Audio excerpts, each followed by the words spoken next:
everyone. Welcome back to Chai, Coffee, and Customs podcast, a podcast about third culture kids for third culture kids. Today is our last and final guest episode of season 1, and we have a pretty awesome guest with us. Sonia, please introduce yourself. Hi, my name is Sonia. I'm a child of an immigrant, and I guess that's a little bit about me.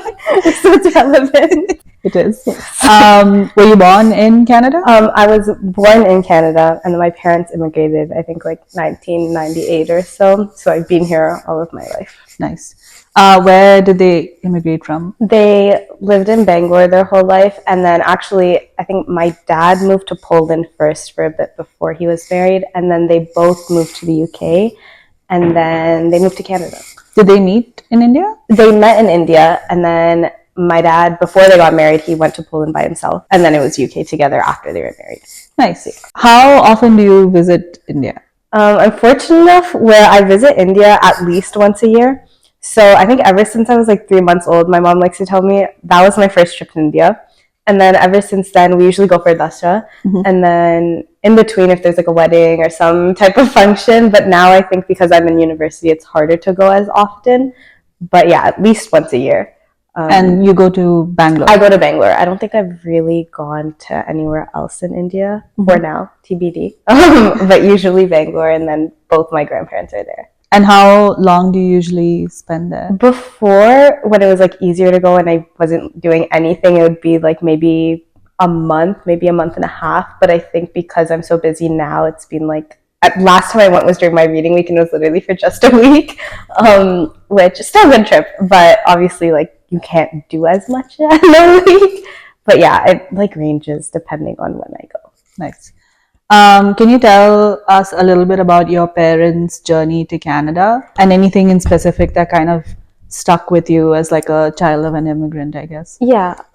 So like I mentioned before, like my dad traveled a bit, and then it was Canada for the both of them. I think just like they wanted to start their own life, and there were more opportunities at the time, so they had come to Canada. And my parents studied here as well. My dad studied his IT, I think, at Seneca.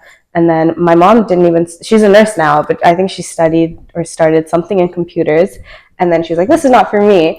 And then I think her dad and my dad kind of pushed and were like, what about nursing?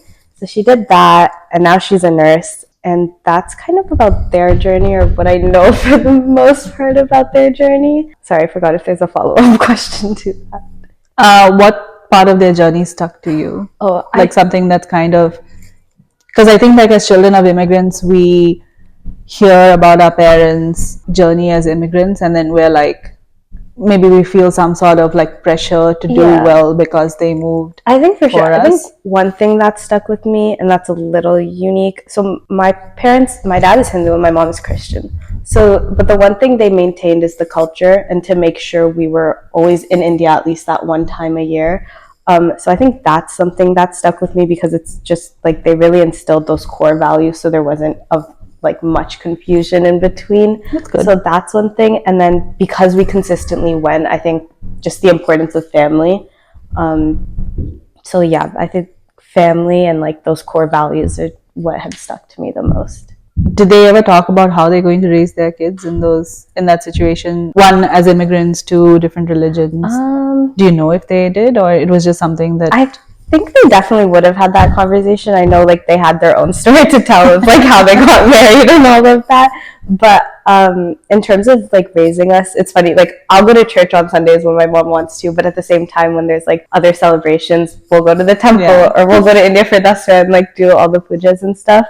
So there's that, but there's like a balance of both. We do both to kind of have an understanding of both. And then it's the same, like when we go to India, it's obviously like one side of the family is a little bit more different in terms of like what they celebrate. And whenever you visit India, do you ever feel like, actually, let me rephrase that. Do you feel different when you're in India and different when you're here? Or? Yeah, I think like they're just, I mean, obviously the day-to-day is different. Like when I'm here, like what you said like before about like pressure and stuff, especially child of an immigrant. There's different like things I'm used to doing here, and then when I go there, or even when people from India visit here, it's like things that are normal to me are definitely not normal to them. For example, like going out. If I'm here, although my parents still don't like it as much, I can go out when it's like until 10 p.m. or even a little later. But if I'm there, I think the first thing I noticed was it gets darker there way sooner. So already then they're like, oh, 6 p.m. you're home. Like, just because there, I get it. Like, there's such a big concern with that. But I see that also translated here. Like when I hang around with my friends who don't have parents who are immigrants, or even like my non-brown friends, they're like, oh, why is that a big deal? But it's like, no, but that's a norm for us. It's like, that's the expectation. So that's one thing I definitely noticed, just being a child of an immigrant, like the different expectations that are there.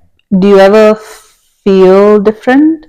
Yeah, I'd say yes. I think also, so I grew up in Richmond Hill, and it's definitely just a different demographic where I grew up. It's still pretty diverse. But I think just like what I was saying before, like norms and like having that family aspect, I find is like, maybe with other cultures too, but also being Indian, it's like I would always go to my cousin's house and things like that, and that was super important to me. But some of my friends would be like, oh, it's just your cousin's house, why would you go? But that was something that was always a constant to me, and sometimes it's like frustrating having to explain that. And not even FOMO, but yeah, I guess it's like FOMO on both sides. It's like, oh, I really want to be with my friends, but then it's like, oh, I really want to be with my family. So I think that was also like kind of like a culture shock to see in between. What in between all this, I guess, because you, like you said, you were born here and you have that culture instilled in you, and you go to India once a year. Do you still consider Canada home? I think Canada is home, just because although like there is a difference between the two, because I was born here and here for like most of my life, although all those trips were there, like this is home, this is where I find comfort. And yeah, like everything, well, not that it's not normal there, but like here is my normal. No, I get this that. Is home. It's one of the discussions we've had in previous episodes is that home is the people. So if your parents were to move back to India, not that they would, but just hypothetically, would that be something that you would be okay with? I'd be okay with it. So I would be okay with it, but I hope they do that when I'm a little bit more grown. Which is like, I don't know, we have so many cousins, like you guys too, like they've come here without family, you know? So it's very like selfish of me for me to ask them not to do that, of course, but it would make it less homely if they weren't here. But completely up to them, and they're allowed to go wherever they want to go. But yeah, that's fair. It might make India a little bit more home. To me, that's interesting. So because I still have a lot of family here, so I'd still consider it home. But maybe, would you ever move to India? No. No thought. Only because I thought about this so much. I think I've become so comfortable with being here, and like almost all of my cousins are here now. So it's become like when I go there, obviously I'd love to see my grandparents, but I think it's just more comfortable here. That makes sense. Yeah, I mean, you've been here practically your whole life now, right? Yeah, and there's just different norms there. There's different norms here. Like I think that's would be a big shift for me. So when someone asks you like who you are, you generally say you're Canadian? Yeah, it depends. Okay. If I'm like, now I go to university and it's in Scarborough, and it's very diverse there. So there's already that understanding that I am born here. They'll hear it through my tone or like my accent, but I'll say Indian. But I think... Why do you do that? Is it like a way to fit in, or...? I think it is a way to fit in, because when like I was growing up for high school and elementary school, like I would have to say Indian because like they obviously know I'm here. But then I think I lacked being surrounded by brown people. So now when I meet them, it's almost like I want to tell them like which part I'm from or where I'm from. So it's like almost like not finding my people, but like it's something to talk about, right? And people who can understand that, it's like, yeah, it's something to talk about and something that's recognized, rather than like if I say it with people who are, like don't know too much about it, they're like, oh, okay. Growing up, was that an issue, like fitting in? Not really. I'd say like, okay, maybe a little. I think not fitting in, it's never like, I personally don't feel like I like experienced where I was like getting hate crimed or like bullied because of my race or that, but I think fitting in terms of like those norms I was talking about before, like things that were a big deal to me weren't necessarily a big deal to other people. Yeah. Or like for my grade 12, like high school grad, I was in India and people were like, why would you go to India and miss your grad? And I was like, no, it's your business. I was like, no, like that's really important to me. I'm going to be there. And so I think like, I remember getting frustrated. I was like, people aren't understanding why this is so important to me. It's like high school, like I'm going to graduate from something else. It'll be fine. Yeah. So I don't think I was fitting in. I think it was just more like frustrating of like people not getting it. Because it's like there were obviously other people had different norms and like I was just like, oh, what is this? This is new to me, right? Yeah. But did your like immigrant friends get it? Like, so not immigrant friends, but like people who are similar to you. Yeah, that's the thing. So like people, I noticed the big shift was when I went to university, I think because like of just who I was surrounded by, like they would understand things like, okay, like I have to be home now, or like, okay, like it's like 10, not even 10, it's like 8, it's dark, it's winter, like go home. Yeah. But I think if I were with my other friends, which isn't their fault, but it's just like they'd just be like, oh, like the amount of times I've heard like, oh, you're 19, you're 20, like shouldn't you be able to make your own things? And it's like, I can, but like that fear of the need to show respect is still within me. Okay. So yeah. Do you find that like being in Canada, because it's so multicultural, it is easier to explain these things? I think so. I think, yeah. I mean, I don't know. I haven't spoken to, say, for example, like your cousins in the US. I don't know what kind of experience they've gone through. I don't know if you've ever had a conversation with them. I think here it is easier because it's much more diverse in the way that I think people have a little bit more perspective here. Whereas if I, let's say, try to explain this to somebody in India, I don't think who's to say, they might have the same understanding, but I think it's actually harder to explain it that way than this way because here, because it's a lot more diverse, there's a lot more perspective as well. So it's easier to kind of explain it, in my opinion. But I don't know, maybe people experience different things. I don't know. So I experienced it. Like when I go back to when I used to visit India when I went to India for university, like one of the things we had was a dress code, which was something that I was not. Yeah. Like in high school, we never had we had a dress code, yes, like you can't wear, shorts or sleeveless or whatever, but you can wear jeans, you can wear a t-shirt, you can wear a dress and all of that. But like when I went to this university, it was like you can only wear kurtas and like those kind of. I think now, like that you bring it up, now it's kind of changed. Like I remember when we would go to India, my mom would be like, okay, like kurta top jeans or like a churidar. But when we go, nobody else is wearing that. Yeah. It's literally just us. And like okay, now it's like easier to kind of just put it on because I don't have to decide what to wear. But I think when I was younger, I was like, why do I have to wear it? Like no one else is wearing it now. Yeah. But I think like when we were talking about different people's perspective, I think someone was telling me like when they came here and when they went back, because they experienced a lot more freedom here, when they went back and tried to like apply that freedom, it wasn't applicable. Yeah. Like it definitely, like your parents itself, not everybody's parents, but some parents will definitely be like, no, like you can't do that here. It's fine if you do it there. Because to an extent, they don't have that control. That's true. Right? So when they go back and they try to do it, it won't work because also a lot of people talk. It's like I think parents' worst fears are like, it's so silly to me, but like they're so concerned about what other people think. Yeah. And so when it's like, if it doesn't affect you, then why? But that's just the way it is. So I think that's why there are so many boundaries that are put that way. Are your parents that way? I think now they weren't as much, but I think once I tried to tell them like, hey, think of it from this perspective, like, or just like kind of telling them like, why judge if like, because if you were put in that shoe and someone was judging your own daughters in that way, like why even do that? You feel really bad and it's like just completely unreasonable. So I think they definitely don't do it as much. They didn't even do it that much in the beginning, but it's like now it's like completely shut out because they know like I think like they're also evolving, right? Like when I say they, I mean like parents as well. Like even my parents, so many things that they think about now is very different from how they even thought about it 5 years ago. Yeah. So it makes me feel like they're also evolving, living in a new country. I see that as like also like I have an older sister and I think she had it a lot harder because their perspective was completely different, right? And they're also parents for the first time. So she definitely had it a lot harder. Like whatever I'm facing and I'm thinking like, oh, like I'm not allowed to go out. Shit, like I'm still allowed to go out. She was not, like there's a no put down and she was not allowed to go out completely. So I see it that way, but I think it's because they also learn from experience. It's their first time being parents. So like, yeah, their perspective changes, and like they also see so much just in the world, like when they talk to their friends, or my mom, like just in her job, she sees so many people. So I think they've become more understanding and more adaptable, which is like a good thing, because although like they're still immigrants, but I think they learn and they also gain that perspective to change.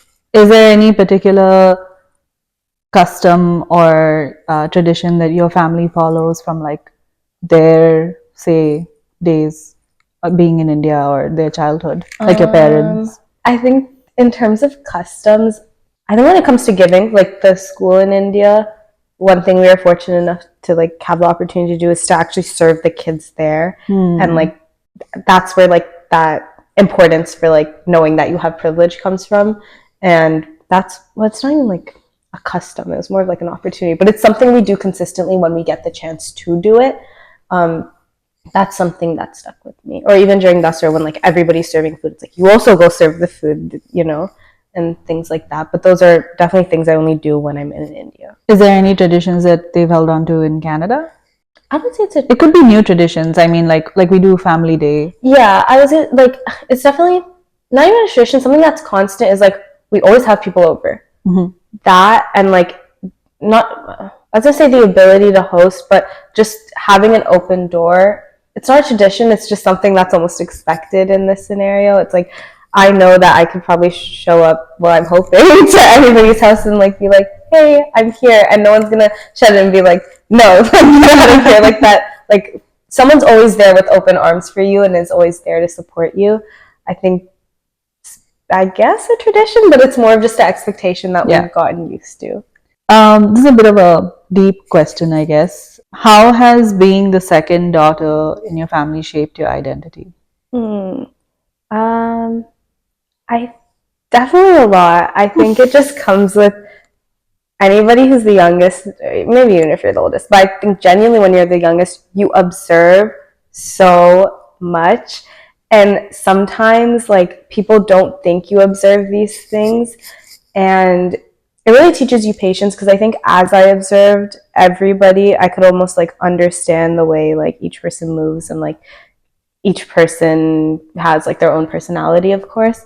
So I think, yeah, being the youngest, that definitely shaped it. And also I find with older siblings, and like they put a lot of effort there because it's their first child, right? Like they're like, not experimenting, but they're really giving it their all. And sometimes it's like you see that, and it's, I got the same opportunities as well, but I definitely saw more. I don't know how to say that. Like my sister, for example, was put into a lot more classes than I was put into, because maybe my parents recognized and they were like, oh, she doesn't actually need these things. But I think at the same time, the way it shaped me, whatever worked for my sister was automatically like, oh, Sonia should do this now. Sonia has to do this now because it worked out for her. And it didn't always work out. It's like, but example, my sister is science core. I'm the opposite way. Science did not work out for me. So it's like things like that. Or even like volleyball, for example. She started playing competitive volleyball, so I started playing competitive volleyball. I still love playing volleyball, but not at that level.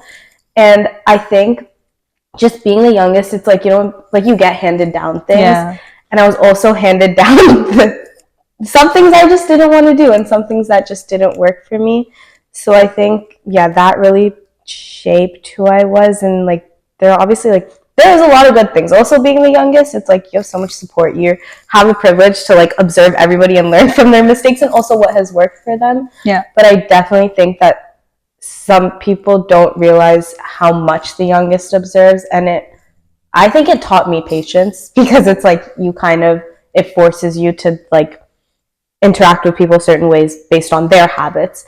And I don't know, I think also being the youngest, it's like, maybe it's like anybody, but you never want to feel like a burden because you're the youngest. Yeah. It's, I think people, especially because I was the youngest, they were always like, oh, we have to take care of Sonia, or like, oh, she has to come here. And like, I knew that was the feeling, and I hated that. Like, which is fine though. And it felt like a burden? Not a burden. No, I hate that if I were to, like, if I would hate that if I had to put someone else in the position where they felt the need to take care of me. I didn't feel like a burden.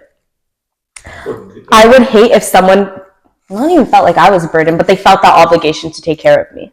It's just automatically assumed that because you're the youngest, you don't know, and so like They'll like send someone along with me. Do you ever feel, or have there ever been times where like your perspective on certain things have clashed with your parents, and how have you dealt with it? Yes, multiple things. It's like as small as like dressing a certain type of way.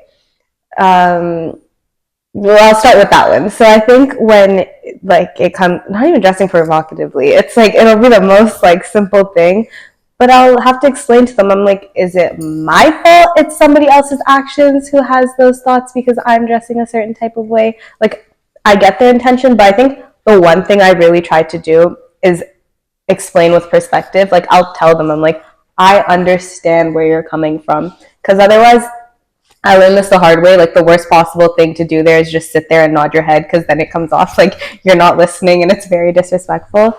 The one thing I try to do is take perspective, and it's almost like I explain their perspective to them first, nice. And they'll hear it, and sometimes they'll be like, oh, well, I didn't mean it like that. And I'm like, but you're saying that to me right now.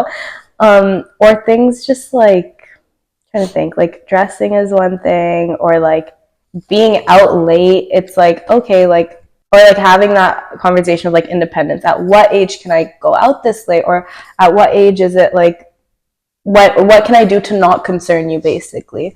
So I think when it comes to like disagreements and stuff, the one thing I do is just try to tell them like, hey, this is where I'm coming from and this is why I'm doing this. Why are you thinking this way? So at least, like, who knows, sometimes it's my own fault. Like if I'm just not listening and it's only my perspective, I actually, maybe they've like witnessed certain circumstances where things have just gone badly because of that. So I think that's one thing. And then also, that's so healthy. Yeah, right? But it takes a lot of time to get there, because that's true. From their part, it's very frustrating when I go and like, I don't say baby them, but if I try that approach initially, they're like, why are you talking like this to me? Like, that's our job. And I'm like, it is your job. You're welcome to do this. But if I know that we can have a discussion without yelling or arguing, and if this is a better way to approach it, then I'm going to continue to do it this way. So I think that's one thing. Even when it came to school, they were like, they really wanted me to be science focused, and now I'm not. I'm like completely business focused. Like I had to have that talk with them and just be like they really, like, anybody knows my parents really wanted a doctor in the family.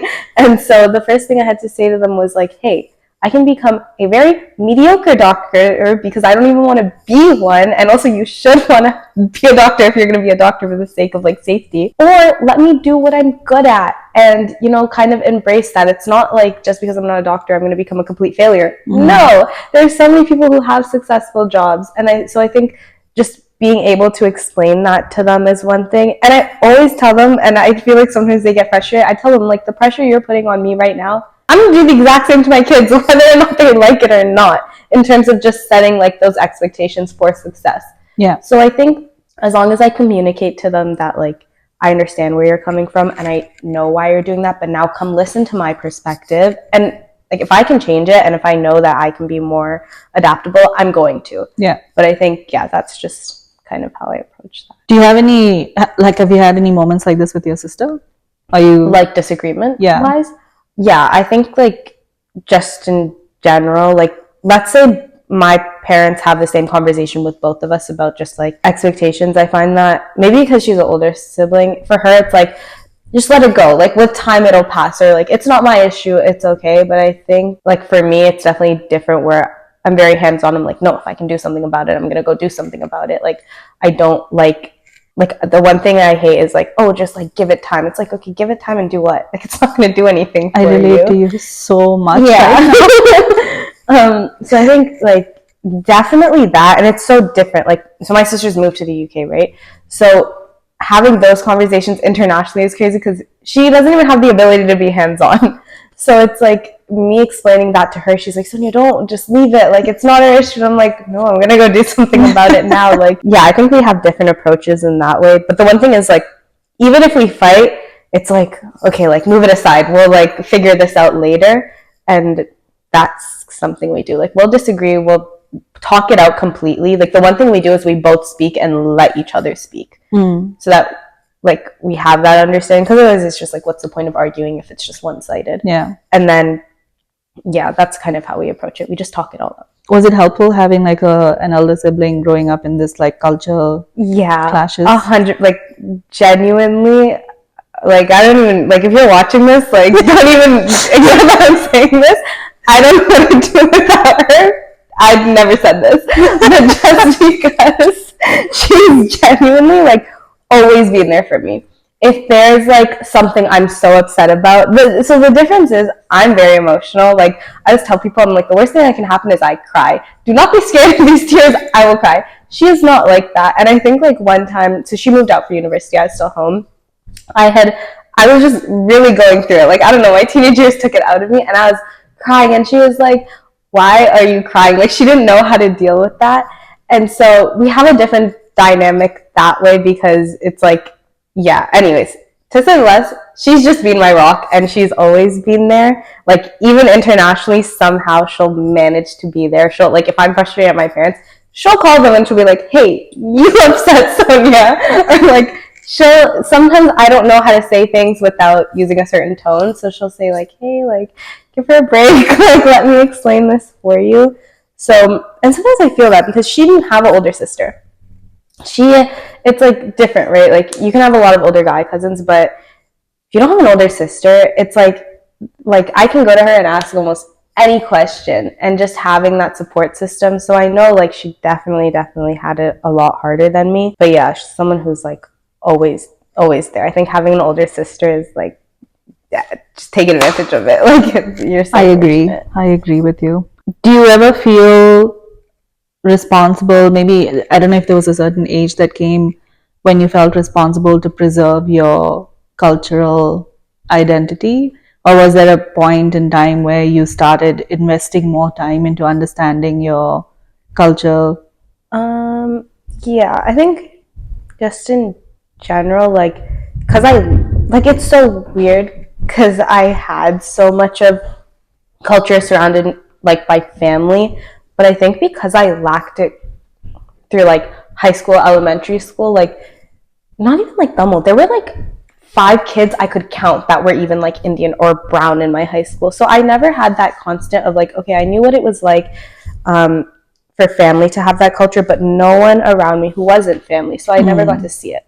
So I think then when I started going to university and I saw like so many brown kids, I was like, wait, like, they embrace their culture. I want to embrace my culture. Not even embrace, I want to know enough about it where I can have conversations. Like, there were just some things, it's like, okay, I go to the temple and I walk around. It's like, but I want to know the meaning of things. I want to know why we do certain things, and like, it's almost like I wanted to be more involved, just so I guess it kind of comes to like fitting in. Now it's not like I want to fit in with the rest of the people.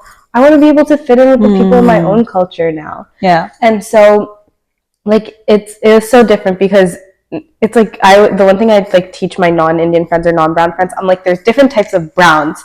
Like, I want to meet my brown people too. And like, I would like have to explain that almost. They were like, what do you mean it's not the same language? I was like, if you ask me to go talk to that kid, the same words aren't going to come out of my mouth. It's completely different, actually. I'm not going to be able to understand. So I think kind of when I went into university and I like saw or like met more people who came from the same like culture as me, I was like, oh, I also want to know these things. I want to be able to relate, and like I would say, you're only born into this lifetime once. Why not embrace what you have when you have it? So I think that was kind of like my awakening to realize like I want to learn more. Would you, like, anything that you've learned or that you do with your parents or that you're doing now that you would like to continue to do in your future, like say when you have a family? I think, well, I don't know if it's like it pertains to culture, but I think hosting, like keeping that tradition of like family constantly having people over, like those get-togethers, like I'd love to host. I can see myself doing that. And then like the one thing I'd still instill is like that ability to give back, and like I think that giving nature is what I'd always want. Like, can you understand your privilege and know that, like, even if you think you have so little right now, like, there's someone who has less than you. There's someone who actually has genuinely more less than you. So I think that's something I want to keep consistent, giving and like just being able to host and have a bunch of people. Mm-hmm. What role does language play in your cultural identity? A lot. I think just being in Bangalore itself, or like South India, there's so many languages, and so my mom's side speaks Telugu. I think some of her side speaks Tamil. My dad's side is fully Tamil, and then also Kannada on my mom's side as well. So the thing with language is, even with Tamil, so I'm ashamed to admit it. Maybe I'm not even ashamed. I can't speak it. None of these languages will come out of my mouth, but I can always recognize it. And I think because there were so many languages, they kind of got mixed into each other. So it's like when my grandma on my mom's side is talking to me, like Telugu will come out, but then some Tamil words are there, and then broken like English is there in between. So I think language plays such an important part because all of them were constant, but it was like half of each of them were constant. So there was never like a full understanding, and that's why it holds such an importance to even be able to fully understand one of them. Like, would you ever learn any of them? Yeah, I haven't started, but I would. I definitely would. Is there a preference to start with something? I think Tamil, just because more people in the family speak it. Okay, yeah. Do you want to learn to read and write as well, or just to speak? I'll just start with speaking. I'll see what my capacity is, and then maybe, who knows? Like, I would love to know how to write and read, but start with speaking. See where that gets me. That's fair. But do you watch like any Tamil? Yeah, like I'll listen to Tamil music. See, that's the thing. I'll listen to it and I won't know what they're saying. It's the same for me. Yeah. So. I mean, like I speak Tamil, which is different, but the Tamil that's in music that they use in music. So I speak Palakkad Tamil, which is different from like the like full Tamil. I don't know. Like, what is it called? Like pure Tamil? What, your Tamil? Yeah, my Tamil is Palakkad because it's a mix of Malayalam and Tamil. But the Tamil that they use in songs is obviously not that. And so I never understand what they're saying. And then I'll like recognize one or two words and then I'll be like, oh, that's what they're saying. And then Vignesh will be like, no, that's not what they're saying. Yeah, I think music, like I'll watch movies too. There has to be subtitles because it's like I can understand it through an extent and with like context clues, but definitely not fluently enough. Like I'll have to like bug my mom and be like, what are they saying? What are they saying? And she's like let me watch the movie. So yeah. Is there anything that surprises you every time you visit India? I think it changes every time. It like slowly becomes more modern and modern. Yeah. It's like when I was talking about the dressing stuff, like when I would go there originally, like I couldn't wear a tank top before. Now everybody else is wearing a tank top. And like I'll walk and I'm like, hey, like I want to wear one too. But it's also like I think I've like normalized myself into not dressing a certain type of way there. So it feels really awkward if I were to dress that type of way when I go there. That's what shocks me, how modern it gets each time. Yeah. As like someone who was born and brought up in Canada, have you ever thought about like moving abroad? Not just India, but like anywhere for... I don't know if I would move abroad like fully. Maybe I might. I think I'm too comfortable in North American culture, let alone like just Toronto. But no, I would travel a lot. I just don't think I would move somewhere completely because that's like it's a really, really big shift. And also it's like I don't know who, like if it was somewhere that a lot of other people were, like other family, sure. I don't think I could do that move alone. That's fair. So like kudos to your sister, I guess. Oh yeah, kudos to her. I went to the UK and I was like, I cannot live here, but good job to you. I cannot do that. I will come visit you here and there. It's also different. Like she doesn't live in very like city central London. It's definitely very like suburban. Yeah, like farmland, lots of old people, which is fine. It's just I think I need the busy. Like I don't know if I can live there. Do you feel the pressure to, I don't want to say succeed, but like to do well, considering the amount of sacrifices your parents have made? I think like 100%. And that pressure comes from within. I'm assuming they don't. No. Yeah. They don't. Like even if it was like when I was younger and they're like the typical like engineer, lawyer, doctor, like everything they said was just because that's what they had witnessed getting the most success to them. And so I would never blame them for that, right? Like they came here with so much struggle, like barely anything, and they genuinely like work so hard in whatever ways possible.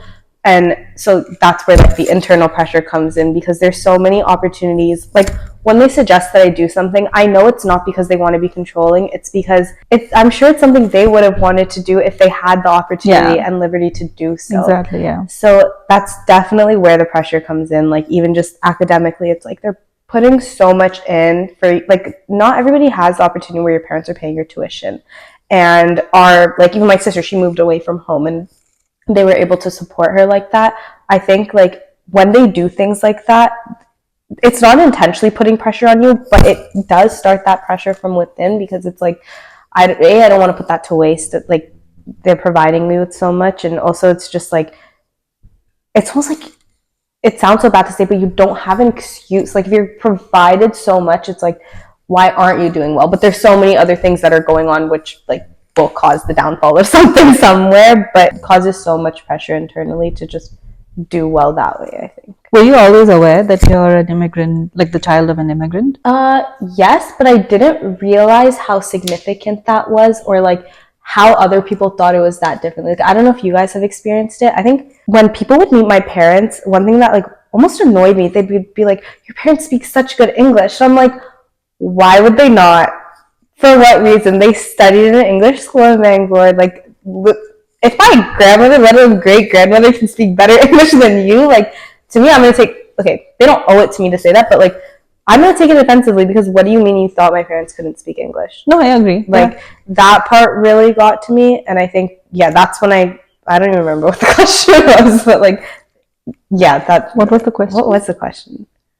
Oh, are you aware that you're an immigrant? Yeah. The child of an immigrant. Yeah. Like, so that really, really made me aware that like, oh wow, like people perceive that differently. And also just like, even within races, like people are like, oh, you're Indian. And it's like, okay, like, and like, I feel like now there's so much hate to it, where it's like being the child of an immigrant, like, I get some of the frustration from like the outside perspective, but at the same time, it's like, damn, like if my parents got treated that way, or someone were to say that about my parents, like I'd feel really, like really, really bad. Yeah. So no, that like, I think I became more aware as I was in school.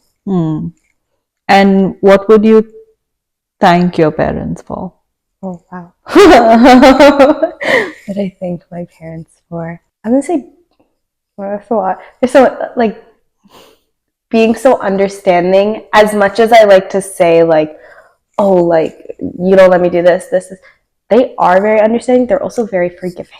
Like, the one thing they'll say, they're like, okay, like, even, I remember, like, if you get into an argument with my dad, he'll almost, like, I'll be like, oh, maybe I shouldn't call, like, I'll get yelled at, but he'll be like, why didn't you call me? And I was like, because I thought I was going to be yelled at if I called you back.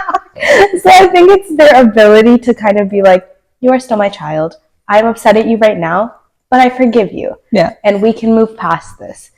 I would thank them for being so understanding. Like, it's almost like the unconditional, like, support, love, all of that. Like, just being so unconditional and forgiving is what I thank them for. What do you wish, like, the next generation in your family takes away or learns from your culture and roots? Okay, I wish that, so because I'm the child of an immigrant, I think because I was witnessing immigrants and their struggles still, I hope that the next generation still understands that the struggle that was put through, or that people went through, for them to be, because I'm sure they will be very privileged. And I want them to have that understanding that, you know, you're here and like you have access to everything, not because of you, like you're not this special person and like, oh, you do deserve it, but also can you be thankful and selfless to just say like, okay, I am fortunate, and be respectful to those bounds, you know, like everything you're given. Okay, as much as you should be thankful, but I would never want them to feel guilty because like you are still your own person at the end of the day. Like what is putting so much importance to that gonna do like for you as a person? Were you ever put in a situation where you had to choose your identity?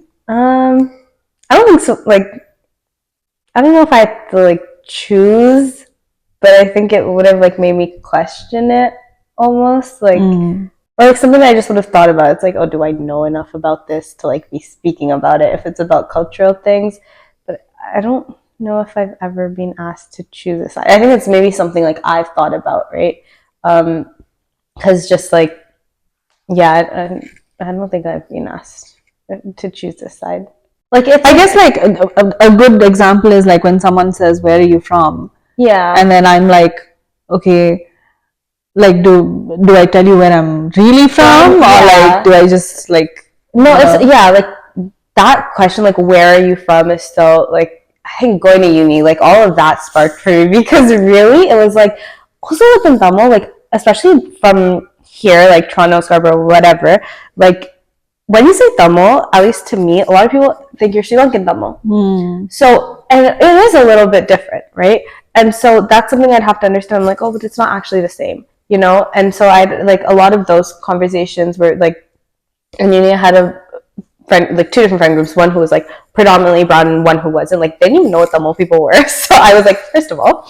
And then it was like I'd have to explain. I was like, no, even though we speak the same language, we're not from the same place. And then it was like, I think someone like thought Tamil was a religion one time, and I was like, oh no. So it's like they're also Christian Tamils. Also, my mom is Christian, so just like explaining the geography, not even geography, just explaining. I always say the different types of browns is like it's something I like to do just so that like people can understand, but it's also so complicated for someone who also doesn't have a full understanding of it, right? That's yeah.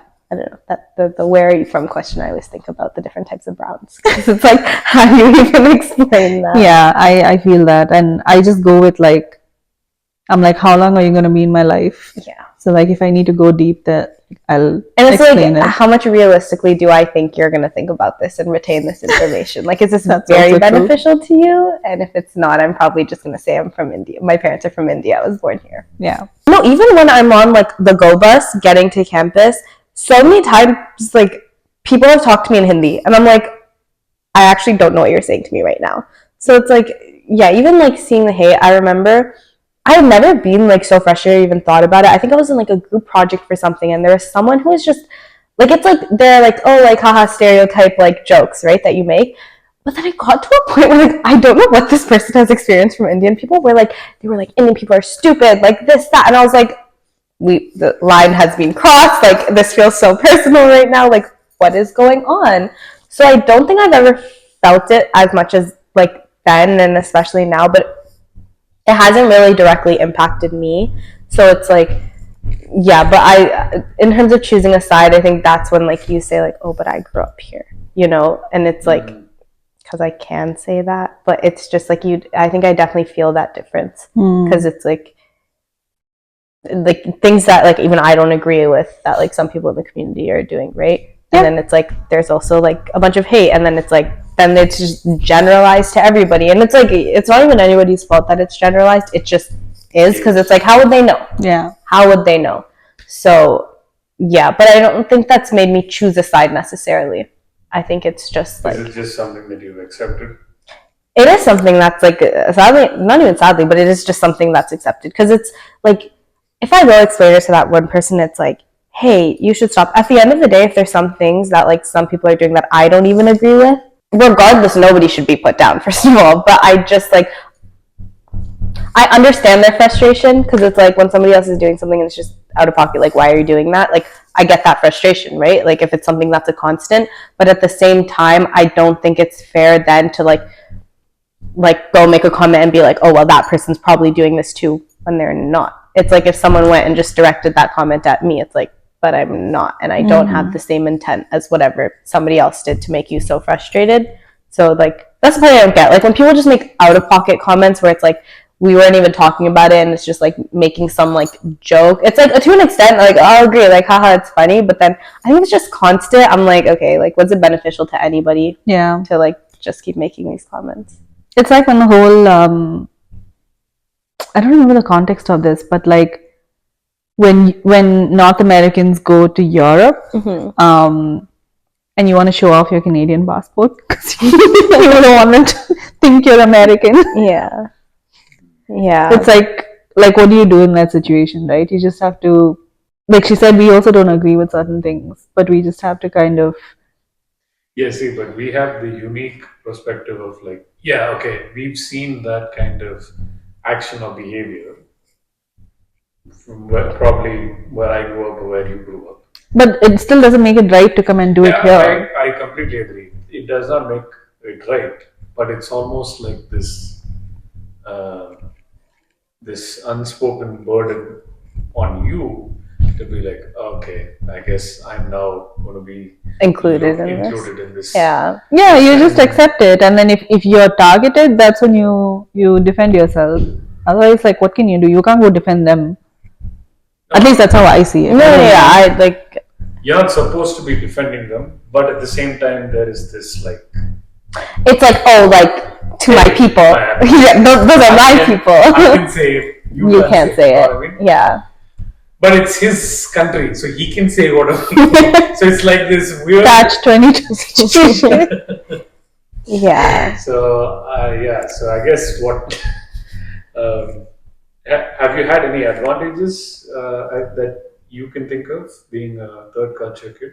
Mm, yeah, I mean, like, just like I see sometimes like how people like on the go bus, like I get the frustration. There's a lot of people like push each other. It's like when I speak, my accent's Canadian, so it's like, oh, okay, like have a good day.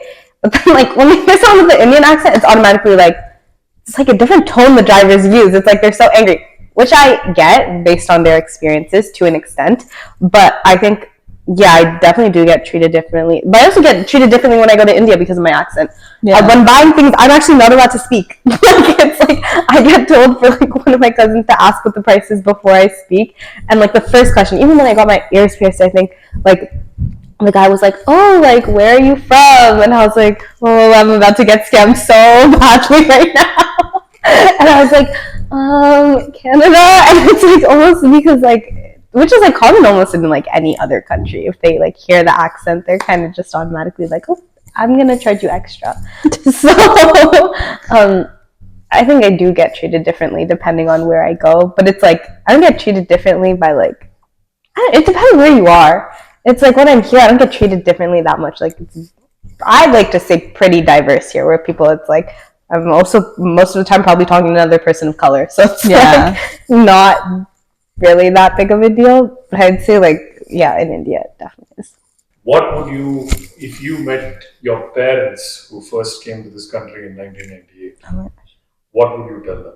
I don't know, like, I feel like there were maybe times that they thought like, oh, like maybe because of financial reasons or just in general, like, oh, this is it, like we're gonna be in so much trouble, like this, that. But I tell them like just keep pushing like the way you did. I can't tell them what the future was, but I tell them like just keep pushing, it will be okay. Because I think like they have to struggle so much where like they put aside, like they didn't have time to think about things that were like concerning them at the time, but almost telling them like, hey, like it will be okay, and you actually can give importance to things that don't have to necessarily do with like your growth in terms of like succeeding in their eyes. Like I don't know how to explain that more, but just telling them like it's okay, keep pushing, keep doing what you're doing.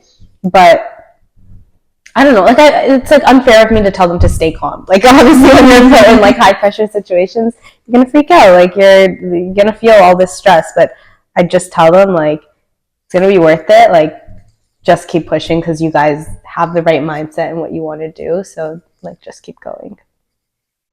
Nice. Yeah. Okay. I'll wrap it up with one final, I don't know if it's a question, but it's more like finish or complete the sentence. Okay. One thing I wish more people understood about being a child immigrant is how observant they are. Mhm. And like how much like that does get put onto them, because people don't think you notice a lot of things. But I think maybe there's different circumstances, but when you're a child of an immigrant, you're witnessing all those changes and like all those different perspectives. And like even like just like there are some things they're like, oh, she's too young, she won't know what's going. I know I have ears. I can see what's going on right in front of me. I think just how observant, and also like, yeah, not being brushed off, because younger siblings like observe so much of that, and just, yeah, people will be like, oh, it's not a big deal. It becomes a big deal when it's like, because I used to think it was not a big deal, and then it would all bottle up, and I'm like, this is a big deal to me, everybody. And they're like, this happened so long ago. A, why do you know this happened? B, it's not that big of a deal. But I think because it's all pent up, it becomes a big deal. And then there's a lot of confusion. That's good to know. Yeah. Yeah. All right. Well, thank you for coming on our podcast and for sharing your thoughts as a child immigrant or a child of an immigrant. And thank you for watching. Let us know in the comments below if you're a child of an immigrant and if you related to anything Sonia was talking about, or if you have a different perspective. We would love to hear it. Make sure you're subscribed to our YouTube channel, you're following us on Spotify, and you're following us on Instagram at Chai Coffee Customs _pod. Thank you again. Thank you for having me. Bye.